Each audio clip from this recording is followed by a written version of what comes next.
বরুণ কৃত্তির জন্য ড্রেস নিয়ে এলে কৃত্তি অনেক খুশি হয়। হ্যালো বন্ধুরা, কেমন আছেন সবাই? আশা করি সবাই ভালো আছেন। ভাগ্যরেখা সিরিয়ালের আগামী পর্বের আপডেট নিয়ে চলে আসলাম আপনাদের মাঝে। বিস্তারিত জানতে ভিডিওতে একটি লাইক দিয়ে আমার ইউটিউব চ্যানেলটি সাবস্ক্রাইব করুন। ভাগ্যরেখা সিরিয়ালের আগামী পর্বের আপনারা দেখতে পারবেন। বরুণ যখন কীর্তির জন্য ড্রেস নিয়ে আসে তখন অনেক খুশি হয়, কিন্তু বলে এটা তো আমার সাইজের না। বরুণ উত্তর দেয়, দোকানদার ভুল করেছে হয়তো, কালকে আমি ঠিক আছে তোমার জন্য বদলে নিয়ে আসব। অন্যদিকে দেখা যায় যে আরতি কলেজে গিয়ে চুপচাপ থাকে এবং সোনিয়ার কাছে এসে বলে, আমি তোকে ভুলিনি। আরতি রেগে বলে, তুই কুণালের জন্য কত মিথ্যা বলেছিস সোনিয়া। সরি বলে আর গিফট দেয় একটা ঘড়ি। আরতি অবাক হয়ে গেল, বলে এত টাকা তুই কোথায় পেয়েছিস যে এই ঘড়ি তুই কিনেছিস?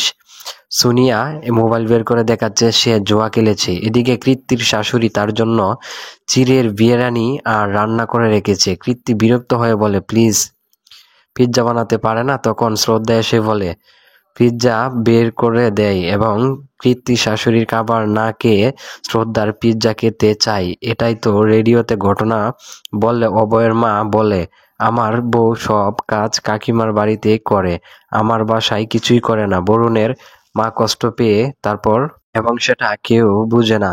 অভয়ের মা অবাক হয়ে বলে, অভয়ের এই সুখবরটা দিতে হবে। তো বন্ধুরা, এই ছিল আজকের ভিডিওটি ভালো লাগলে আমাদের ইউটিউব চ্যানেলটি সাবস্ক্রাইব করুন।